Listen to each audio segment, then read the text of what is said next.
क्या आपको पता है बिहार के गांव में एक ऐसे भी बाबा थे जिनके मरने के बाद पूरे गांव को हजारों बाघों ने मिलकर घेर लिया था और उस गांव में जितनी भी महिलाएं रहती थी सबके पति को बाघ नोच नोच कर मार दिया था। मैं जानता हूं ये कहानी सुनने में बहुत ही अटपटी लग रही होगी।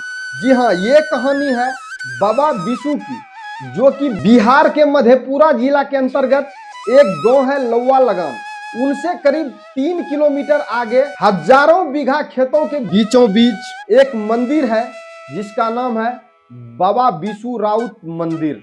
और यहाँ दूध चढ़ाने की परंपरा लगभग 200-300 वर्षों से चलते आ रहा है। तो नमस्कार दोस्तों, मैं हूं आपका छोटा भाई परवीन प्यारेलाल बिहार से। और आइए इस कहानी में आगे बढ़ने से पहले यदि आप चैनल पे नए हैं तो चैनल को सब्सक्राइब कर लीजिए और वीडियो को लाइक कर दीजिए। तो चलिए शुरू करते हैं। ये एक ओरल स्टोरी है, इसका कोई लिखित प्रमाण नहीं है। प्रमाण इसलिए नहीं है क्योंकि उस समय अपना देश इतना डेवलप नहीं था, इतने मीडिया नहीं थे, इतने समाचार पत्र नहीं थे, इतने दूरदर्शन नहीं थे जो उनके बातों को आप तक पहुंचा सके। हालांकि ये कहानी ज्यादा पुरानी नहीं है। आप कह सकते हैं कि जो हमारे दादा के जो दादा थे ये उस समय की बात है, यानी आप कह सकते हैं 150 से 200 वर्ष के बीच की ये कहानी है।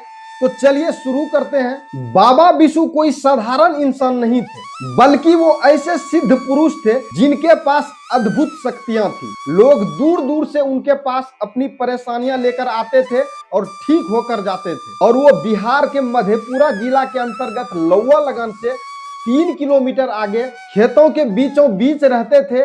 उनके पास कई 100 गायें थी जिनको वो चरा कर वहीं विश्राम करते थे। एक बार की बात है, गांव में महामारी आई और बहुत सारे पशु बीमार पड़ने लगे और कई पशु बीमारी से मरने भी लगे। तभी आसपास के गांव वाले बाबा बिशु के पास गए, ये सोचकर कि उनके पास कई 100 गायें हैं, कई 100 भैंस हैं, शायद उनके पास कुछ उपाय होगा। और पहले से भी कुछ पता था कि उनके पास कुछ अद्भुत शक्तियां हैं।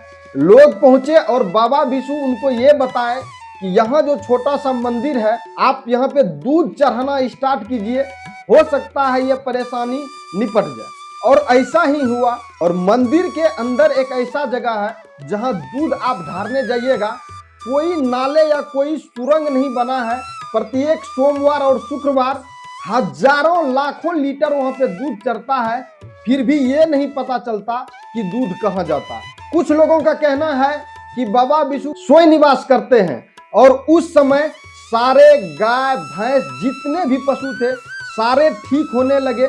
और उसके बाद बाबा बिशु के शक्तियों का प्रचलन कई अन्य जगहों पर भी देखने के लिए मिला। लोग उसे देवता के रूप में मानने लगे, पशु रक्षक के रूप में मानने लगे, लोग उसकी पूजा करने लगे। और आसपास के कुछ गांव में बाबा बिशु से जलने वाले लोग भी बहुत ज्यादा थे। कहा जाता है कि पास के ही एक गांव में एक डायन थी जो कि बाबा बिशु से बहुत ही जलती थी। उसके मन में हमेशा बाबा बिशु के लिए द्वेष रहता था और कई बार वो डायन बाबा बिशु को मारने का भी प्रयास किया था।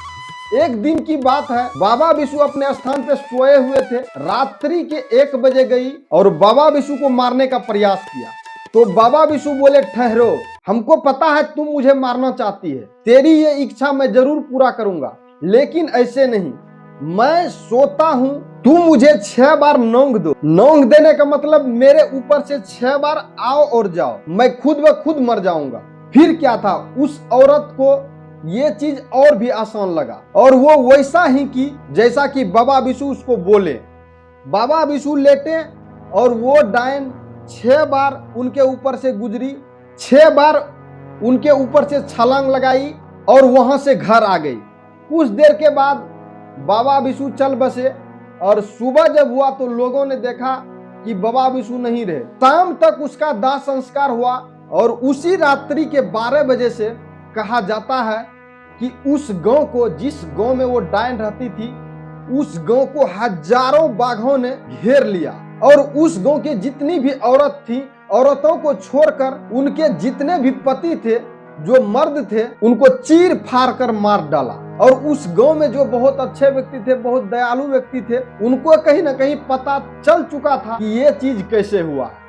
बहुत सारे लोग दौड़े दौड़े रात्रि में पहुंचे बाबा बिशु स्थान और वहां कई सारी मन्नतें मांगी कई सारे पूजा पाठ करवाए और कहा जाता है कि बहुत कुछ करने के बाद, बहुत प्रार्थना याचना करने के बाद वो सारे बाघ गांव से विलुप्त हुए और गांव फिर से पूरा तरह ठीक हुआ। वो कहते हैं कि जहां अच्छाई होती है वहां बुराई का भी जन्म होता है और इस तरह बाबा बिशु का अंत हुआ, लेकिन उनकी शक्तियों का अंत नहीं हो पाया। लोगों का कहना है कि उनकी शक्ति और भी बढ़ गई और आज पूरे भारत से ही नहीं बल्कि देश विदेशों से भी लोग यहाँ पे दूध चढ़ाने के लिए आते हैं। और आज करीब 200 वर्ष बाद वो छोटा सा मंदिर बहुत बड़े और भव्य मंदिर में परिवर्तन हो चुका है, जैसा कि आप लोगों को दिख रहा होगा। और हर साल 14 अप्रैल को यहाँ भव्य मेला लगता है जहां की पूरे भारत से लोग घूमने के लिए आते हैं। तो कमेंट कीजिए कौन कौन बाबा बिशु का मेला देख चुके हैं पहले या देखने आने वाले हैं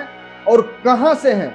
मेरा घर बाबा बिशु मंदिर से मात्र 5 किलोमीटर की दूरी पे है और आप लोग कहां से हैं वो बताइए। यदि कभी नहीं आए हैं तो एक बार जरूर आइए बाबा बिशु राउत मंदिर, लौवा लगाम, चौसा, मधेपुरा। और ऐसे ही वीडियो देखने के लिए चैनल को सब्सक्राइब कर लीजिए और वीडियो को लाइक कर दीजिए और मिलते हैं नेक्स्ट वीडियो में।